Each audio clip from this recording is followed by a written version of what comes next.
A common axiom is that those who do not learn from history are doomed to repeat it. Another axiom is that we sweat in peace so that we don't bleed in war. Here at the Marine Corps Association, we fully understand both. That is why we offer through our professional development page on our website a comprehensive catalog of battle studies, tactical and ethical decision games, and war games to ensure that not only do we learn from the past, but we embrace the thoughts and decisions that influence the outcomes of some of the greatest actions of the Marine Corps.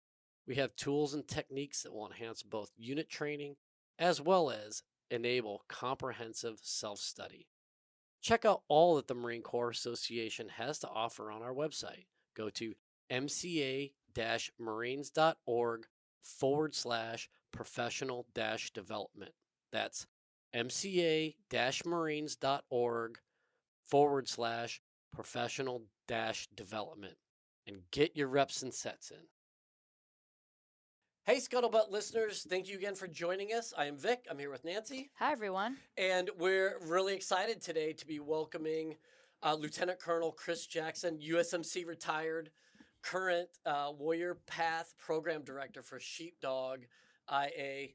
Sir, thank you so much for being here today. Oh, thank you for having me. Appreciate it. This is awesome. This is really great. As our listeners may be aware, obviously, we want to highlight all of the things, the entire veteran experience that is the community of service members, and that is transitioning and the challenges faced by service members as they transition, not just out of service, but as they transition through all of the aspects of life. And as we well know, those transitions aren't always seamless. And so we are so happy to have you on the show to provide us with more resources, more information, more tools for our kit as we start talking about how do we deal with the issues and challenges that face veterans today, mainly veteran suicide, post-traumatic stress, what would call a post-traumatic stress disorder, mental health issues, all of these things that are affecting not only the veterans but in the veteran community, but the American community as a whole. As we're coming out of the pandemic, we're looking at youth, loneliness, of hopelessness. I think the current emerging generation is the first that is less optimistic of the future than any other previous generation. Social media continues to throw wedges at us constantly. So thank you for all that you do and for being here to talk a little bit about what Sheepdog IA, what tools that you guys provide for veterans and for those who are seeking post-traumatic growth. And we'll definitely want to lean into that term as we continue to talk. Yeah. But first and foremost, who are you? How did you get here? Who let you in the building? What are you doing here? I saw you walking around. You look lost. Yeah. But you are a retired Marine. Yes. What was that journey like for you? Like, where are you from? How did you end up on the Yellow Footprints? How long did it take you before you went, holy shit? What am I doing here? Tell us everything. Yeah. Okay. Yeah. So pretty interesting. My dad was a Marine. We grew up watching war movies and those kind of things. So like literally from the age of 5, I knew that I wanted to be in the Marine Corps. Right. Nice. And it was one of those things where I didn't know exactly what it was going to look like, how it was going to happen, those kind of things. But what I found myself is I knew that I wanted to get commissioned, right, to be an officer, but I also wanted to understand basically what the people that I might be leading would be like or have to go through and those kind of things, right? And everybody wants to go to boot camp. Do they? In a sad, sadistic way, yes. Yeah. But yeah, so ultimately when I went to college, I also went in the Marine Corps Reserve, right? So did that side pretty much all through my college career. So you went through recruit training, yes. Paris Island? No, I actually went to San Diego, yeah, because Nice. I lived in Texas. That's where I grew up. And so went there during that time. Actually, when I was in college, is when Desert storm happened. I mobilized and went to that. Came back, and then after I graduated, got my commission, and then went in the Marine Corps active duty. While I was enlisted, I was actually a truck driver, drove an LVS, the Dragon Wagon, yeah, which is cool. Love that thing. And then once I became an officer, I was actually on the infantry side, so did that for a little over 22 years, but about 27 plus years total in the Marine Corps. Yeah. Awesome. Did your dad encourage you to join the Marine Corps? You know what? It was never kind of really a subject. It was just something I think I knew that's what I wanted to do, and they didn't stop me. They were surprised when I came back one day from the recruiter and said, "Yeah, I went and joined," and they were like, "Oh, okay." Not that they weren't expecting it, but just I guess on that day weren't necessarily expecting it. So we've had some funny or just interesting everyone has sort of their different path, right? Even though we all ended up, getting screamed at by a DI of some form or fashion, how we got there. And so there's some who are like, I wanted to do this as a young person, and it took the recruiter coming in and selling mom, of course. And then there's kind of like you and I who were like, hey, guess what I just did? So you said that there was sort of a surprise, but it was a pleasant surprise, or was like, did mom start crying, dad's patting her on the back? Or? No, I think it was ultimately, it was expected. It was just one of those, because I just kind of came in matter of factly, so it wasn't like this big build up or anything like that. And then the recruiters came in afterwards and those kind of things. So it was all good, and it has led me where I am today. So if you don't mind me asking, what did your dad do in the Marine Corps? He actually he was in the Marine Corps Reserve also, and he was getting ready to go to Officers Candidate School. He played football for Texas Tech and then injured his shoulder and stuff, and ended up having to get basically discharged because of the for medical reasons. So he did do some time in Marine Corps Reserve, but I mean, it was always one of the great things that he feels like he did and talked about and those kind of things. So yeah. So what was that then transition like as you you go enlisted? Oh, it seems like you deployed almost immediately upon entering the SMCR. Yeah, it was several years into it, not too far. Okay. Yeah, so I joined in '88, which sounds horrible. But then so in '90 is actually we went over for that part of it. So yeah, a couple of years. And then your time in the Marine Corps, you're with the infantry. I'm assuming both coasts, or did you mostly East Coast? East Coast, yeah, 2nd Battalion, 6 Marines, 3rd Battalion, 6 Marines, and primarily where I was is on the East Coast. Okay, that's awesome. Yeah. And then what year did you retire? 2013. Okay. Yeah, at the end of. Was it a difficult decision to retire? Did you know it was time? No, I think I knew that it was time, both kind of mentally and physically. It was like, okay, it's time to hand this off to another generation and let them take care of it. Looking back, I think it was the right call for me. I was fortunate I was able to do everything on my terms, which was great. I mean, at that point, I had had 5 combat tours, had done other deployments and those kind of things. It was just when looking at it from a family perspective, right? To have a settled place, 3 daughters, have them in one location for like high school and that kind of stuff. Yeah, that makes a difference. Yeah, just those kind of things in place. So it's huge. This is obviously going to be a rabbit hole, and I don't want to take too much time on this tangent, but I really am so appreciative of what the Marine Corps is doing right now with talent management and their push towards retention, vice this, recruit, train, replace. And this idea, I mean, so many Marines that we wanted to keep, we've lost because of exactly what we're talking about, is that I've got high school age kids. I'm not going to put them through multiple PCSs and being gone, because even as we all, as we know, even on a 6-7 month deployment, that's really about a year, because you've got workups and you've got months in 29 Palms, especially if you're an East Coaster, because we're not going to fly you once a week or, twice a month to do your training. So guess where you're living? Camp Wilson for 8 weeks or whatever. Yeah, it's a fantastic place. Which the Warriors Club is really a 5-star Michelin star rated. Yeah, absolutely. So the fact that like we're doing away like this idea of homesteading, like that's not it's not a 4-letter word anymore. Right.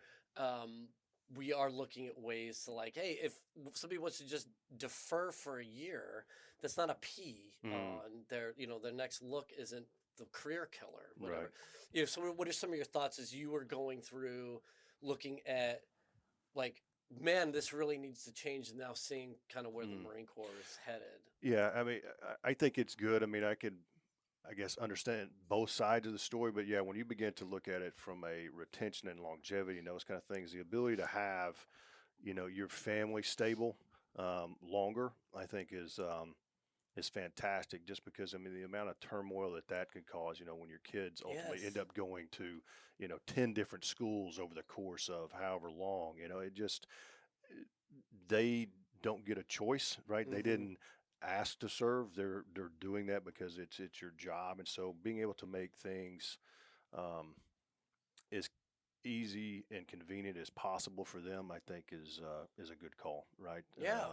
So yeah, the ability to shuffle things around in a little more centralized location, if that makes sense with regard to personnel, how much do we, and this is just a question, right, is how much do we actually gain by continuing to flip flop coasts and those kind of things? Yeah, you got to have a feed in both directions, but does it have to be to the extent that we've done in the past? Mm-hmm. Mm-hmm. So For I don't know. sure. And as we, start to talk about Mm, stress and post traumatic mm, stress and these things, like one of the things that guest on our show, he's a shock therapist near Bragg, and he mm, used to serve as the primary care for SOF and I think it was 82nd Airborne. Um, he uses the equation of the radiation mm, counter. So for a nuclear technician, they put on all the the suit, the beekeeper suit, and then they have a thing that tells them, hey, like you've been in cleaning the rods too long, and you yeah. got to get out. Unfortunately, we don't have that. And so you start adding all of these stressors on everything. And granted, as much as we like to say, hey, if we could take care of things at home, then the Marine can then focus on this mission. But that Right. doesn't go away just because you get on the plane and then land in the Right. other country. And so I think in a lot of ways, as you and I were coming through, there was a certain amount of lip service because we always Mm, erred on the side of having forces deployed, boots on the ground, and then we'll do our best back home. But there's those stressors, right? And so mm-hmm. your gauge is maxing out. You haven't even entered in the country yet, Right. right? Yeah. So yeah, I think it's not only is it the right move, but it's pragmatically it's Mm. kind of the only move if we're going to keep with this high op Oh, tempo. yeah, because if you've got something going on at home, it doesn't. I don't think it matters like how, you know, how much mental strength and capacity you got. You're still carrying that with you, and how is that affecting your decisions now when Mm-hmm. you're in combat, and it could, cause people's lives or whatever it is. So, yeah, it's easy to say, oh, we're going to take everything. Don't worry about home; it'll take care of itself. Well, will it? It's still you're still going to carry that Right. stress and that Yeah. information, particularly now, right? Back when. When I was, you might get a letter once every 3 or 4 weeks, right? And then that's now evolved into, you're talking daily Mm-hmm. Mm-hmm. with things about home, and so you're trying to uh, potentially resolve something that you may not even have been aware of 20 years ago, 30 Sure. years ago, right? Sure. There's only so much compartmentalizing Mhm. any person can do. Yeah, Yeah. Yeah. absolutely. Absolutely. And you also look at obviously we've got a Mew that's out right now, and I think they're staring on the barrel of like a second or third potential Mm. extension. Like even if you Mhm. haven't left the ship, like that's that's hard to take on. Like you really see that if you had a gauge, it would probably have broken, right? Because Mm. it's like Es- I gotta get Yeah. home. Well, Especially if you've yeah. set yourself up, your expectations up It's a signal for, with the I'm bullet. going to be here, I'm going to be away for this Mm. long. And then, oh, wait, you're going to have to shift that. Oh, wait, you're going to have to Mm. shift that again. It's really hard to recalibrate yourself. Yeah. Yeah, not only you, but your family, Oh, right? yeah. Oh, yeah. What things have been put in place back there for them to be able to deal with it? And I can tell you, sitting on a ship for a long period of time, not fun. No. No, yeah, No. we did it. I had to do it for 107 days straight one time, and yeah, it was not a joyful time. Yeah. Yeah. So Yeah. yeah, definitely. lots of working out and those kind of things going on. Yeah, So it's like you can only run the flight yeah, deck in yeah, circles so many exactly. Yeah. times. Um, Yep. well, let's talk about Hmm. some of these tools as Okay. we are, encroaching on mental health and the challenges of, you know, resiliency, Hmm. grit. I know these are all sort of buzzwords. We of the older generation like to look at things like, "Oh, we had it. Why Hmm. don't you?" But everybody's done that since Right. Alexander started marching east. And so let's talk a little bit about Sheepdog Okay. IA and what what is it? What is your mission? Okay. What's some of the history behind it? I know your founder is a retired sergeant major, Hmm. and that was 2009. Is that correct? When Yes. yep, Yeah. So yeah, the or founder. 2010. Sorry. Yeah. Um, yeah. Retired sergeant major Lance Nutt. He and I. It's interesting. He and I have been friends for well over 30 years now. Um, he. So back when I was in the reserves, right, we were in the same reserve unit together. Oh, no kidding. Yeah, Oh, and wow. so yeah, it was actually Lance Corporal Nutt and Corporal Jackson at the time. So it Oh, was, wow. yeah, pretty interesting. But he started the organization because he knew he was going to need something whenever he got out, right? Mm, Something to do, and just kind of a quick, I guess, moniker, if you will, of what the mission is. It's basically is to get veterans and first responders up off the couch. You'll hear us say "get up off the yeah, couch" all that's the your time, yeah. right? Yeah, and the whole intent is to be able to show veterans and first responders, hey, you're still, you know, you still have a purpose. You are still of value and worth. And if we can get you off the couch and get you doing things and living an active and productive life, then we're winning, right? Um, so ultimately, what that rolled into is the development of three programs that we do at Sheepdog specifically. One of those is outdoor adventures, where we bring veterans and first responders in, and we have a 50-acre ranch out in southern Missouri, just across the border from Fayetteville and Rogers, and we'll take them out there, and you may do mountain biking and go razor riding and kayaking, all these different activities. And what we begin to do is sprinkle in a little bit and begin talking about post-traumatic growth, Mm. right? To give them an introduction to it Right. and to take a look at that. With the hopes of is that then they go to one of the other pillars, which is mine, which is Warrior Path, right? PATH is it's actually an acronym that stands for Progressive and Alternative Training for helping heroes, right? So it's training. It's not therapy. It's not treatment. It's none of those things. It's a peer-to-peer program, um, and that's where we really go in depth for. It's a 90-day program, but it's 7 days worth of training, right? An initial training that goes on there, just deep into post-traumatic growth and what that is, and then it extends out for the 90 days back at home through Zoom calls and those and videos and those kind of things, and just having these incredible results. And then the last pillar, if you will, is then just the whole aspect of service, and we called it continued service, and it really think about the aspect of um, disaster response, going to if there's hurricanes or tornadoes or whatever it is, sending out these teams to help with that. But there's also the aspect of it and the reality that for somebody who is local, if you've got a baseball park that is it's just becoming decrepit and not in good shape Right. anymore, that for the community can be seen as a disaster. And so pulling together the ability to go through and help out with that and get it built back up and those kind of things. So it's because there's not always going to be natural disasters, right? Right. A So community so service. yeah, Yeah, community, God help exactly, us. That's right. not always gonna be Yeah, natural disasters. yeah. Well, yeah. I mean, that's not what you want, but it still gives the veterans and first responders the ability to give back, right? Mhm. Because we refer to it as like basically the warrior community. As warriors, uh, where we gain contentment is through service to other people. And so if we can continue to find ways, that gives us purpose and things to do. Yes. And so that's what it all revolves around whenever we talk about Sheepdog. And the IA, just so everybody knows, is impact assistance. So the kind of the full title is Gotcha. Sheepdog Impact Assistance. But um, that really in a quick nutshell is what Sheepdog does and is. So And I think everybody benefits when a community comes mhm, together to achieve a common goal. I mean, immediately when you were talking, I thought about the very, very, very old-fashioned barn raising. You know, Mm-hmm. how Mm. a whole community Mm-hmm. would come together to accomplish something. It's. I think everybody benefits from that.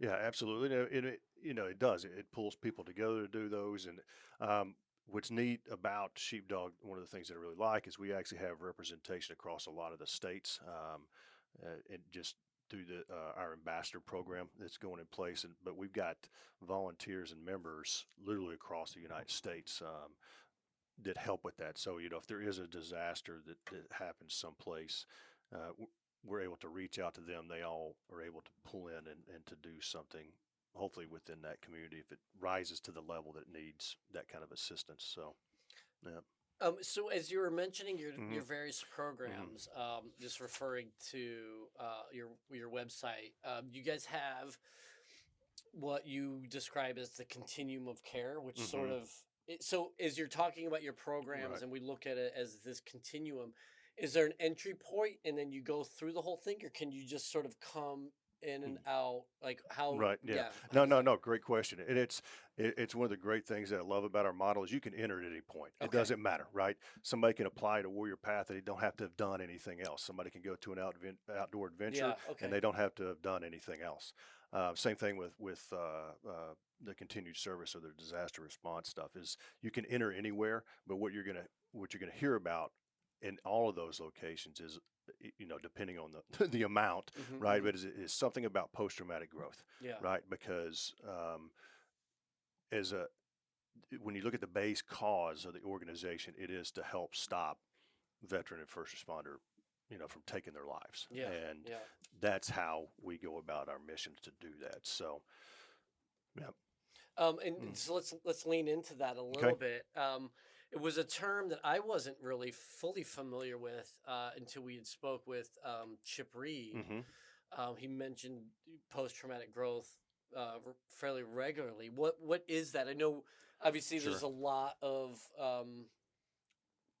there are a lot of organizations. There's a lot being talked about as far as post traumatic stress Hmm. disorder and mental health crises and these sorts of things. But there's not a lot of people talking about the growth portion. Is this sort of like the Phoenix Rising sort of thing? As we're talking Mm. about, recovery or Sure. how you experience mental health Mm. challenges, or you could talk a little. Oh yeah, Yeah, yeah, absolutely. So, it's interesting that you bring it up, right? If you go into a room of 100 people and say, who here has heard of post traumatic stress disorder? Everybody will raise their hands. Yeah, everybody knows what that is. But you say, Absolutely. yeah, you go in and you say, well, how many people here have heard about post traumatic growth? And you'll have maybe, if you're lucky, a handful. survivors, right? That's Right? what Yeah, we yeah, yeah, refer to as exactly. usually a Yeah, yeah, survivor. maybe 5 people. And it's interesting because really, when you look at PTSD and post traumatic growth or PTG, they're really opposite sides of the coin. Because one thing is we have to realize is like post traumatic stress is a normal reaction to an abnormal event in somebody's life, Hmm. right? So you're going to go through some type of stress, but you don't have to stay there, right? There's ways to get rid of that and to do those kind of things. And that's what post traumatic growth is. So post traumatic growth, um, when you look at it at its basic level, it's learning how to go from struggling poorly to struggling well, right? To understand that whatever it is that I've gone through, I can learn lessons through that if I have the right view of things. Because what It's why we don't grab a hot pot with our bare yeah, hands every yeah, time we're in yeah, the kitchen, exactly, right? right. Yeah, Yeah, you only do it once, yeah, right? Hopefully, Hopefully, yeah, yeah, yeah, yes. yeah. yeah. But the kind of the unique thing about post-traumatic growth is that when you're going through and looking at it, we're not looking at the trauma, right? There's nothing that you can do about that. It's a past event, but what we can look at is what that event or events, whatever it is, right? To get PTS or PTSD, it can be a single event, it can be a multitude of events, it can be all these small cuts, right? It Hmm. doesn't really Hmm. matter.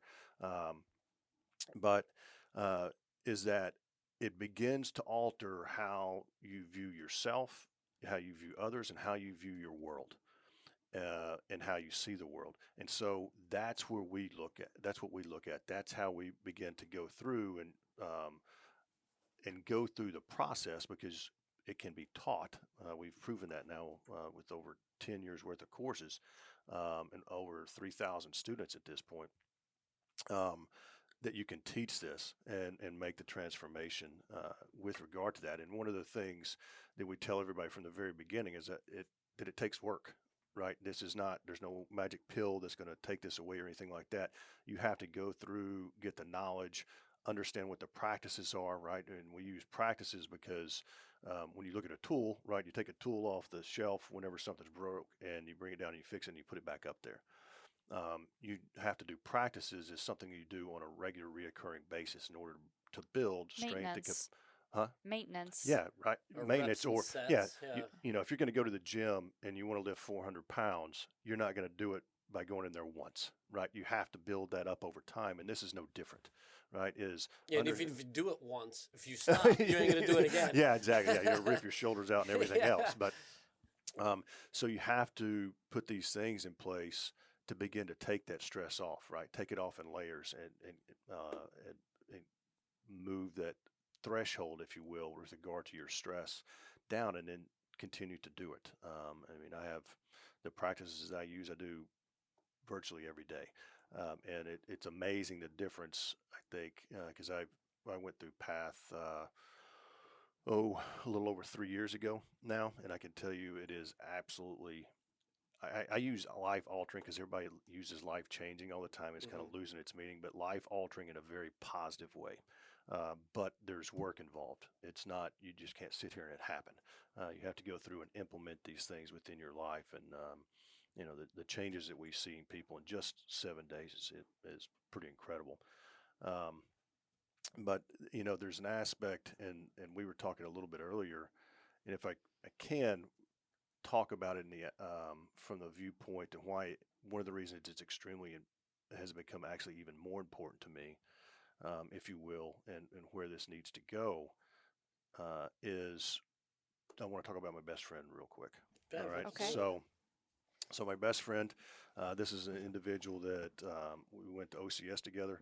We were roommates at the basic school together. We were roommates at IOC together. We actually went to the same unit for the first 10 years of our career. Wow. Yeah, yeah. But I'd never heard of that before, Yeah. right? We were best men at each other's weddings. He's the godfather to my oldest daughter, so we know each other, Right. right?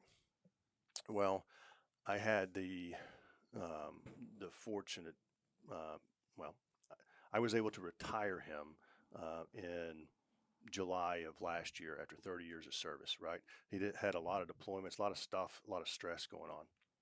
He and I were beginning to talk about all this stuff. I was trying to, you know, because he kept saying, "Oh, I'm not broken." And what I continued to tell him is, "No, you're not broken, right? You just have a training gap. There's no character flaw in any of this. It's a training gap in what it is that you've got going on." And he had some other stuff going on. His father had an illness that they'd been dealing with for about 5 years. And so he retired, a fantastic day. About a month after that is when his father passed away. And it was about a week after that I was actually at a Warrior Path, and I got a phone call from my wife. And basically she told me that he had had a stroke. And so I immediately got on a plane and got to the airport. Went to Wilmington, and I arrived there just about 2 hours before they were actually going to have to take him off life support. Oh, wow. Yeah, and so you're talking about somebody who just spent 30 years of his life given to the Marine Corps. He was finally going to get to spend time with his wife and his 2 boys, and they had all these things planned and all this kind of stuff, and now all of a sudden that's gone. Oh, wow. And I bring it up because of the importance of all this, right? Is that there's this thought that PTS only resides like in your brain, and it doesn't. It resides also in your body, right? Because your brain is connected to your vagus nerve. I won't go into all the science of all of it, but you know, essentially everything that your mind is going through is also sending into your body, and that's what happened to him because he wasn't. And this is, you know, my firm belief, he wasn't able to relieve that stress in a healthy manner to get rid of those things, you know, over time. To be able to do that, that his body decided to release the stress by having a stroke, right? It basically it destroyed his brain stem and everything else. And that's part of what we, I think, have to begin to understand is everything that we go through resides everywhere within our system. And until we're able to go through and reduce that and understand how to become, we refer to it as congruent, right? And that's basically have your head and your heart connected, that, you know, those, both of those things are informing the decisions that you make and those kind of things, right? That we're going to continue to see this kind of thing. And it's kind of that to me is why it is important and why we are trying to get the word out about what post-traumatic growth is, right? What it is that it brings to the plate, and the fact that if we can begin to teach Marines, sailors, all service members what this knowledge and these practices are, right? Particularly if we can get it earlier in their life, think about what that's going to do with regard to retention, right? The ability for them to continue Right. to serve longer. There's a study that has been done that says somebody who has been through Warrior Path actually throughout the course of their life will positively affect over 500 people, right? Wow. And so think about what that, if you're able to have a service member who is struggling, learns how to struggle well, right, and do things well, what that means for home life. Because all the stuff that we teach, we want people to tell other people. It's not like we're trying to hold it as a secret. We're wanting you to push out these things. So what that means across the board. And for me personally, why it's a bigger, kind of the bigger picture of it, if you will, is while people taking their lives on active duty it's a huge issue, right? It's a big issue. I don't remember the exact numbers, but I think that for all the services combined annually, that hovers somewhere around like 345, somewhere in there, right? Don't quote me on the stats, but it's in that area. When you look at the veteran side, right, once they get out, all right, everybody's heard the number 22. And the reality is that number is really low. And here's what I mean, is when you look at that study, it was done in 17 states. It only took the numbers of somebody who like specifically wrote a note and said that this is what I'm about to do. And those 17 states didn't include California, North Carolina, Virginia, Texas, Florida, or Georgia. Jeez. The biggest states, Yeah. right? And so when you take that into account, and when you look at, you know, how many of them drank themselves to death, how many of them just drove their vehicle off of a bridge or whatever it is, you know, they can't, you know, quote unquote, determine what the cause is or say that it was somebody taking their own life. You know, that number really grows somewhere between 40 and 50, somewhere in Wow. there. Okay. And so when you take that into account, and then the reality that 40% of that number is actually age 55 to 75, right? All those people retiring who haven't dealt with these things, Yeah. right? Then what you begin to see is actually the magnitude of it is if we can begin to solve this problem when people are entering, right, and they're able to take this through not only their time of service, whatever that looks like, whether it's 4 years or 20 years, and then with them whenever they get out, then we're beginning to solve the bigger problem, right? The bigger challenge that's going on there. Well, and I So- like what you said when you, well, first of all, let me Yeah. back up a little Okay. and say I'm sorry for your loss of your Appreciate it. friend. Thank you. Yeah. I like the concept you used of having people learn to struggle well. So it's not some concept that, hey, if you learn these skills, you're not going to have any more problems, because obviously that's not realistic. And I like that very direct idea of struggle well, because no matter what you have served, never served, are still serving, everyone has struggles that they're going to have to deal with. And learning how to handle it appropriately and effectively is a great thing. Yeah, and I think that we almost as a society, and I know you had mentioned, and I think it's important to really highlight that these tools are something you encourage others to get out because of that sort of sphere of influence that each of us have, even if we're not fully aware of it. Right. But there are these outside things, and you know, can keep bashing it, but I mean, it's a real thing. Like social media keeps wanting to tell you that there is this perfect life that can be achieved and should be achieved, because look at all these people that are achieving it, and it's this manufactured thing, and it's very, very toxic.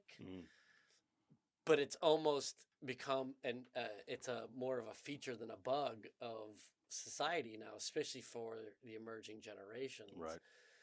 So I think it is extremely important that we talk about, because a big deal for I think the service is how are we going to teach resiliency and grit? Right. But I think you guys have just found a more specific way of addressing this sort of almost nebulous concept. Right. Like, well, somebody's resilient because they go through hardships and they make it out the other side. Right. Like, well, yes and no, right? Like, well, there's. I want to make a quick distinction if I can, because please. so resiliency is a wonderful thing, right? But there's a difference between resiliency and post-traumatic growth. Yeah. Right. Being resilient is an aspect of post-traumatic growth, but when you look at being resilient, right, and kind of using a box, it's not this panacea, right? Let's take a boxing analogy, right? Okay. So my ability is to be resilient as a boxer is I can go into the ring and I can get hit in the chin and I can get up and I can just continue to do that, right? That's being resilient. At some point, I'm going to get tired of getting hit on the chin, right? It's going to happen. Hope so. Yeah, exactly, right? Learn the lesson. But where post-traumatic growth comes in is like, okay, I got hit in the chin. Now, you know what I'm going to do? I'm going to go back and I'm going to learn how to bob and weave a little bit better. I'm going to learn how to get stronger. I'm going to learn how to maybe be able to dodge when that punch comes at me. So maybe it's just a glancing blow that doesn't knock me down now, right? So post-traumatic growth is transformational in that aspect, because it teaches me ways to be able to deal with things. And what we like to say is, instead of reacting to things, I'm responding to things, right? Instead of, because when I'm reacting, it means that I'm hitting, level 10 on some type of emotional aspect, right? Whereas if I'm responding to it, I've been able to bring that down to now I am in a good place to where now we can have a conversation about it, or we can talk about it and do those things, instead of just always reacting to something because I'm at 10, right, all the time. So what a great distinction, reacting instead of responding Responding. rather than reacting. I love that. I'm gonna use that. I think Please it do. gives you. I think it gives you some agency there too. You're not Absolutely. just this.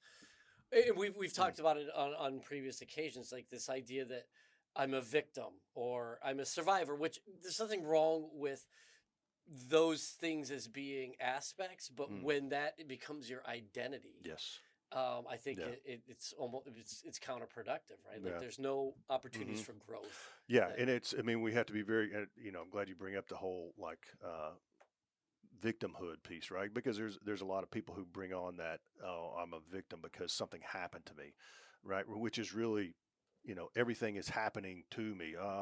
Woe is me.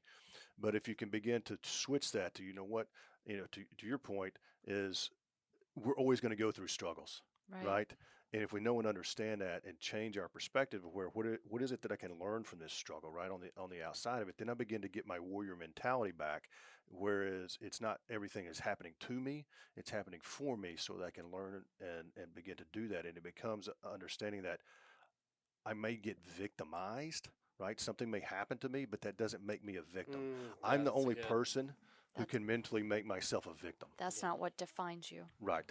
Exactly. Yeah, I can learn from this, whatever it is, but it's not who I am, right? That basically I'm the only person who can make myself a victim, from a mental aspect, and absorb that victimhood, if you will. Yeah. So, yeah. I think that's really good. How did you get involved with the sheepdog? With sheepdog, yeah. So, basically, I went on a couple of outdoor adventures with with Lance. We were doing some stuff. One of our outdoor adventures is actually is a winter trip to to Yellowstone. Oh, nice. Oh yeah, it's fantastic. Wow. Oh yeah, so Beautiful. you Oh get my yeah, you get, gosh. yeah, oh yeah, Yeah. you get to snowmobile into Yellowstone, see all the geysers and all that kind of stuff. There's hardly anybody there, Because so the park is basically closed, right? yeah, well, yeah, except for the people who can snowmobile in, right? And Yes. so Oh we're able to go gosh. do that, and then there's some trails up there. I mean, it's a phenomenal trip. Um, anyway, I mean, one of the things is we were looking at. I mean, I was kind of involved as we were talking about this. You know, what can we do, right, about this challenge? And he was really doing a lot of the hard work trying to find out, you know, what a solution is. And he ended up getting invited to go to Warrior Path to see what it was and all those kind of things. And it's interesting. Sometimes people will go and they'll think it's, well, I'm coming here because, you know, um, somebody else has told me I need to go. Mm. But usually about day 2, people are like, yeah, I need to be here. You Mm. know, there's this reality that goes on. Anyway, it was at that point after he went through, he's like, hey, so you might want to go to this course.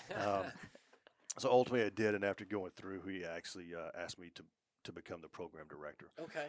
Yeah, of the thing, and it's been an incredible journey, just to see the stories um, that of the people that have been there. It's just amazing to see what some people have gone through and are still here to be able to, you know, to live and to thrive and to do those Yeah. things. And it's neat because we've gone from doing 10 courses annually to now we're up to 20 on an annual basis, just our team, and things are just continuing to increase. It's neat too because we're starting to get, so that's the Warrior Path aspect. We got the Struggle Well, and from an alliance, if you will, aspect, because that was originally developed for law enforcement. Um, and just last year alone, they trained over 11,000 law Wow. enforcement. Yeah. And it's beginning to just grow at this incredibly rapid rate, but it's also because it is on the prevention side, right? In other words, let's give these people these practices and this knowledge and stuff before they get into it, which will give them better lives as they go through it, whatever that is. Really trying to find ways to get that integrated. You know, because how hard is it to teach somebody how to do a breathing technique? It takes 2 minutes, Mm-hmm. if even that, Mm-hmm. right? You know, the one that we do is this one called a 4-7-8. So it's basically inhale for 4 seconds, hold your breath for 7 seconds, exhale The for box 8. breathing Yeah. style. Well, A little bit different. it's a little bit different. Okay. Yeah. So box breathing is a great one. What that does is it puts your system back in regulation, right? Because you inhale for 4 seconds, hold for 4, exhale for 4, hold for 4, right? Mhm. And so what that does is it stabilizes your system. What a 4-7-8 does is because the exhale is twice as long as the inhale, right? When you inhale, your heart rate increases. When you exhale, your heart rate decreases. The key thing about that is, and why this one is my particular favorite is not to go into the science of it too much, but as long as you exhale longer than you inhale, you're activating this thing called a relaxation response, and it's actually where you've taken back over the amygdala and beginning to regulate where it comes. Because for a lot of people, if they don't know, a big component of PTSD is the fact that your amygdala is still producing all the hormones, Mhm. the PTSD hormones in your system. So if you can figure out ways to begin to manually shut that down, right, and take it back over, then you're beginning to drop, right, your heart rate and all those kind of things, and bring you back down. So Which speaks to that physical response to trauma that you were talking about, the cortisol and all that. I'm not going to get into too yeah, much of the science, but yeah. The the sympathetic nervous system. Yeah. Yes, and, yeah, oh yeah. but the breathing technique I'm familiar with through yoga because that's Sure. how I don't know if you've ever done any yoga practice or maybe Meditation is. But that's I mean, the breathing breathing. is central to meditation. Yes. Um, Yeah, and that's one of the other big practices is meditation. We teach several guided meditations, and it does, you know, to your point, it does the same thing, but or different ways. But the neat thing is it allows your brain to begin to synchronize again, right? Yeah. To get rid of all that external noise, synchronize again with regard to the different waves that are in it, and drop your heart rate, then begin to get you back into that place. And that is one of the ways that it begins to just take levels of the stress off, right? And why you want to do it on a regular basis is to not only begin to drop it, but then to be able to maintain it as you go along. So, yeah. Well, what an amazing post Marine Corps career Mm. you have. This sense of purpose must have really assisted you as you transitioned back into civilian life. Well, I wish I would have known about it when I did. When I did transition, right? So I retired back in 13, and I'll tell you, I was one of these people that I jumped from job to job to job for like every couple of years. I just could not find what was right for me or what was going on, and it wasn't until this came along that you begin to find that sense of purpose, and it's one of the I'll talk quickly about this that I wish I had known when I retired, and I've just learned this through studies and stuff. The fact that when you get out of the service, you're going to go through a grief process, a Hmm. grieving process. I had no idea, right, That that I makes was going to go, sense. right, that you're going Yeah. to go through. Yeah, because like all of a sudden you've lost your identity, you've lost a structure, you've lost what you see as your support network. All these things nobody ever talked to me about, ever let me know, right? It wasn't until I went through Path that I began to piece all this stuff together. And the amazing thing is, for a lot of people who get out, right, and it doesn't matter if it was 4 years or 20 years because it's different for everybody, is that grief process can actually be akin to losing a spouse. Oh, wow. It's that severe. Hmm. Yeah, I can tell you. I mean, that I was probably on that end of it. It was severe for me, right, to the point to where I mean, I left on my own terms, was ready to get out the whole 9 yards, but like 3 years after I got out, I was pissed, and I took everything military related off of my walls and packed them away for like 3 years. Wow. Yeah, uniforms, the whole 9 yards. Didn't want to see it. And this is somebody I was proud of my service, Sure. loved to have no regrets. But it just if you don't know that that's what you're going to go through, it's this. "Oh, why am I angry? Why do I not even want to see this stuff right?" And it's not. It's just part of the process, Yeah. right? Of going. When you look at what the whole grief cycle is, between anger and bargaining and depression, those kind of things. Yeah, I hit all those wickets. Denial and all that. Yeah. Yeah, and so I think it would be a great thing if we were able to have those types of things at the end of your service training. Um, tap, sorry, put it in quotes, taps. Why we use that acronym? It's anyway. That's for another Yeah, yeah, podcast it is. Yeah, episode. yeah. We'll We'll go we'll down. we'll Yeah, talk yeah, about yeah, that another time. exactly. So, but I mean, what a useful piece of information would it be to walk somebody through this to let them know, hey, when you get out, everybody's going to experience it at a different level, but you're most likely going to experience something like this. And it would have let me know. At least I would have mentally known Hmm. why I didn't want to get out of bed, right? Why I didn't want to do those things, and why I was getting angry, and I didn't understand why, right? So, yeah. I think it would be useful for spouses to know as well. Yeah, Hmm. I was gonna Yeah. definitely touch on that too. So, um, obviously, no one is experiencing these things in within our sphere of Mm. influence. The people at Ground Zero Hmm. are our loved ones. Are these techniques? Are these programs available for spouses? Are they things that spouses can use? Is this like you could partner with Right. someone who's going through the cycles? Like how can Yeah. that So work? I mean, great question. So for Path and for Struggle Well, spouses can't. I mean, because it's just strictly for the veterans or first responders to go through there. But it goes into that piece to where we refer to it as an expert guide. It's like after you've gone through Path or through this or Struggle Well training, you're essentially an expert guide. In other words, you're walking this struggle now, beginning to walk it well. We've given you all these practices and information. Please go tell your family about it, right? Show them how to do that. I mean, excuse me. I mean, it's things that I've passed along to my family. We all of them have learned how to meditate. At times, me and my wife, when we're getting up in the morning, first thing we do is sit up in bed and meditate. So there's the hope is, the intent is for people to be able to pass that information along to Yeah. do those things, right? Because I mean, not everybody's going to be able to go to the course, not everybody's going to be able to do those things, but think about it as if people are even affecting two or three of that around them, being able to pass along these practices and the information stuff. How does that begin to change everything? right? And it hopefully, it's like the pebble in the Sure. pond, right? And hopefully Mhm. the ripple effect begins to do that. So, Yeah, and like we talked about, like regardless of whether you wore uniform or in uniform mm, or out of uniform or never in mm, uniform, life doesn't have a great track record of mhm. being this Yeah, easy thing to go through. right.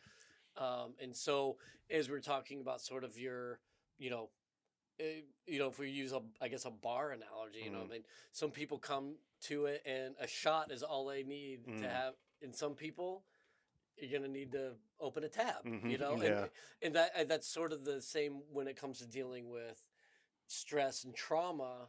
Is that some people a shot will do it, Mm, and now all of a sudden they need some techniques and they need some ways to maintain a mental health and to sort of lower the temperature.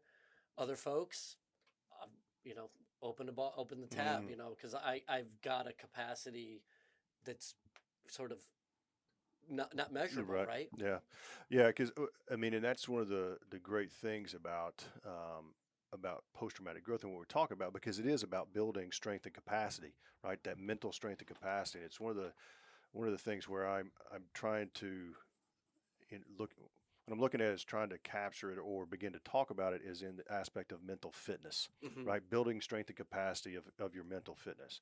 Because when you look at it from physical fitness side, you know, Marine Corps we teach people how to run. We test them on their physical fitness twice a year.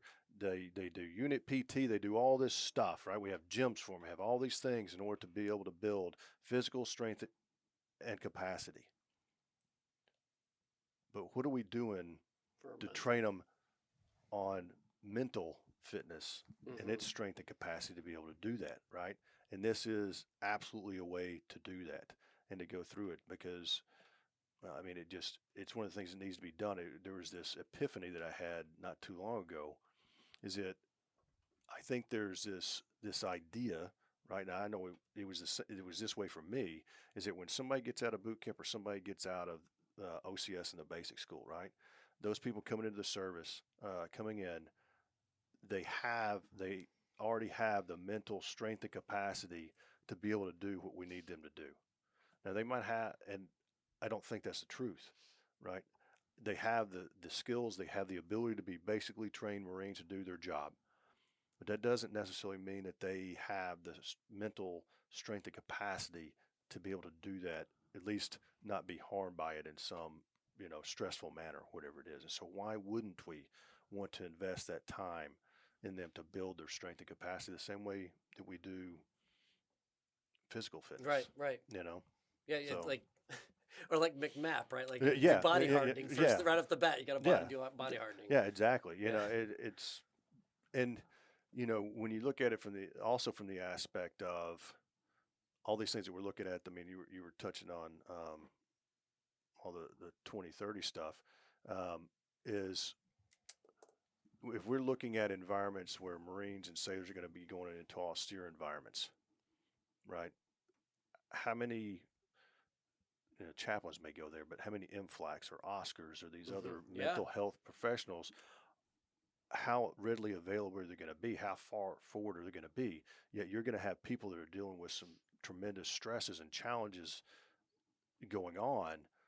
Why wouldn't we want them to be able to take care of themselves, Yeah. at least to a point, And right? each other. In each other, absolutely, Well, I mean, right? and even in getting that, even if the reach back or push forward um, capability is there, you're not going to want to use it a lot because, as we've seen, I mm, mean, radio yeah, signature detection. I mean, mm-hmm, it becomes an OPSEC right, issue if every time yeah, the chaps leaves Australia to go to some mm, island that no one knew was there, like why is the chaplain mm, continuing to right, get radio transmission yeah, from this place and then he leaves yeah, for a couple of days and comes back like, oh, I guess there must be a Marine unit there, yeah, right? yeah. I mean, and think about it too, is if the Marines and sailors are able to take care of Yeah, themselves, right, and yeah. each other, then how much are we freeing up those other individuals, right, the chaplains and the Oscars and MFLACs and those to be able to do what they need to be doing for those people that have Mm, like the deep issues Right. that they need to be dealing with, right? How much does it free up the command structure and just everybody else's time, as if they're able to do that instead of, Yeah. you know, sending people back and forth and those kind of things from a manpower perspective. So, Totally. yeah. Well, and I also really like this idea of somebody taking the training, learning these skills and Mhm. techniques, and then you encouraging them to pass them on to somebody else. Because I think about the bigger reach that Mhm. has in terms of building relationships with other people who maybe don't have a military affiliation. I Mm. think in 2024, we are more isolated than ever Mm. before from the bigger community and from each other. And from what we used to have before TV and the internet and all of that, which was more of a community or a tribal type relationship where you had your village elders who were wise and passing on information to everybody in the community. We don't really have that so much Mm. anymore. So I really like, and I think that's lacking. My personal Mm. opinion. I think that's kind of a detriment to modern society that we don't all rely on each other more. So I like that Mhm. concept. Yeah, absolutely. Yeah, it's But good. that's definitely one of the aspects I wanted to touch on, because we have, and I, I'm a supporter of this, so I'm not trying to poo-poo it, but I guess Yeah. just to play, I guess in a way, a devil devil advocates, that seems combative, but just another way of looking at this extremely Mm. complicated issue that we have. I Mm. mean, mental health is something that can be attacked. Like we talked earlier, like as many tools in your kit as Mm. absolutely possible. But when you look at a lot of veteran advocacy groups and mental health advocacy groups, the primary focus for them is community. Get back into community. Mm. These veteran organizations like American Legion, Mm. VFW, like come to the lodge, come to the post, hang out, get back in touch with other service members, and because that's right, like we talked about, like Mm. as soon as you get to DD 214, that's probably the first divorce Mm. that you have, right? Is Right. that sense of community, especially if you like, are from a place that doesn't have a large base or a Mm. nucleus of service people around it. And so that's the idea, like come to what we have. You don't have to do hours, but come to a thing and be a part of the community again. Um, it seems for you guys, you're sort of taking it from a different angle where you're like, let's give you the tools to work on yourself. And then within that, then within this continuum, you'll find those places where you can not only insert yourself in the community, but be Mm. that pebble in the pond that then start that these things. Am I getting to the Yeah. point of it, Well, or and what's neat about Path, right, is so typically each course is 8 people. That's what we try to get in there, and so you've already a couple things come from that. One is very quickly everybody in there begins to realize that they're not alone, right? That what they're going through, they're not the only person, and that's massive, right? Because everybody has this belief that what I'm going through, I'm the only person going through that right now, right? And so there's that aspect of it. But the other piece of it is, and I think this is kind of to your point, is now they have a team, right? Because those people will stay in contact for at least the next 90 days, if not much longer. I mean, there's teams that go on for years, right? Depending, or certain aspects of it. So you have that camaraderie again for the first time, which then I think helps you to build the confidence to be able to get it, go push out, and to be able to find those other people and do those other things. So there's a piece of it where we are beginning to um, regionalize to where all the Warrior Path alumni is what we call them, mm, right? Are aware of who is around them so that they can begin to come together as alumni within a certain area and those kind of things to be able to begin to build that sense of community. yeah? Yeah. And I think these are things that have to work in community, community Mm-hmm. with each other, in conjunction with one another, especially as we're talking. And I think you made a really good point about the the retiree age folks Mm. that we're seeing the effects of the mental health challenge, because when you're young and you're meter is completely empty, Mm-hmm. you could just absorb all this stuff. And so when you start talking to people about the reps and sets Mm-hmm. and doing the mental health conditioning, like, whatever. Like, Mm-hmm. I don't need it. I'm good. Mm-hmm. But they don't understand that they're filling that cup. Mm-hmm. They're running up their tab. Right. And pretty soon you're going to have to leave the bar and you're going to go, Well, holy shit, how Yeah. much was I Right. drinking? Well, yeah, but I mean, and it's Yeah. all sitting in their body somewhere, Right. Through aches and pains and whatever it is, and and this is my belief, right? There's an incredible book out there called "The Body Keeps the Score," which that talks about this aspect. And it will come out some way, Mm. And kind of just another kind of quick example that I actually had one of the guys. He was one of my instructors, one of the path guides, and he had done between military and law enforcement about 30 years of service. 2 weeks after he retired, he's laying in bed, and his number 6 and number 5 vertebrae break. Jeez. Holy Laying moly! in bed. Wow. Right. Luckily, he wasn't paralyzed or anything like that. He was able to get full functionality back. But I mean, think about That's that. insane. Yeah, is that your body it's whatever it looks like, right? Yeah. And the thing is for me, it's at that point you don't get to determine what it is. You don't get to determine how it's going to come out. Or I could go through and begin to learn how to take Right. that off, and then I get to determine in a healthy manner how the stress is going to be relieved. Yeah. Right. And so it's that conscious choice of being able to do it, being intentional about things. Yeah, So, and then, like, I guess as we're talking about this being a holistic approach to mental health, is that as the emerging generation, we continue to see statistics that this massive distrust in organizations. So in one way, if you were to say, like, hey, the panacea to mental health is community, but the emerging generation already has an inherent distrust of organizations, thus are not prone to jump blindly into community. What are you going to do then? Like, just continue to, like, square the peg? Like, no, you need community. Like, oh, trust community. I don't trust community. Like, well, just give it a chance. I think maybe this is a way to say, like, well, this bridges the gap. We'll give you those tools until you feel like you're ready now to then enter into community or come to the realization of what it is that you've lost. But we're also not going to just leave you flailing until Right. you come to that point, right?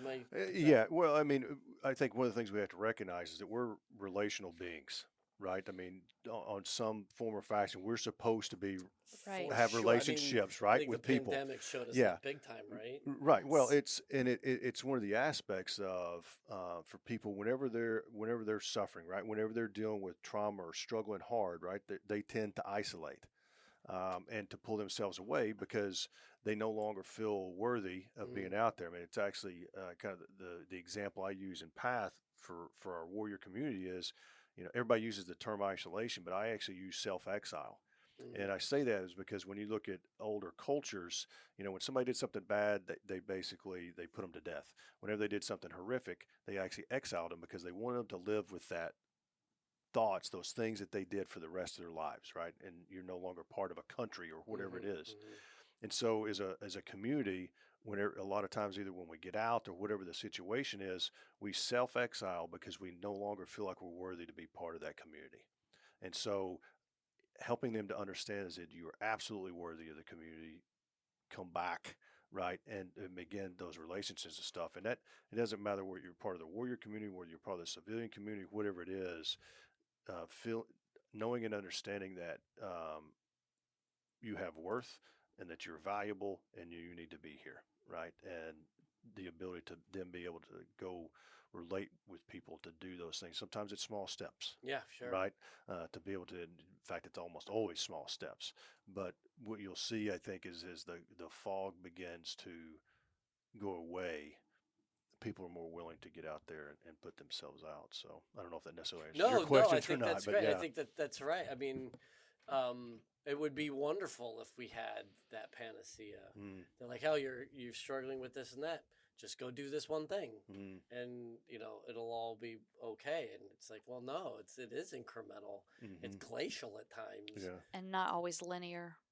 Yeah. Great point. Yeah. Well, and I think we have to recognize too is there's not any one thing Yeah. that you're going to do, right? Uh-huh. You can't just go, let's say, work out, and workout's going to take all the stress away.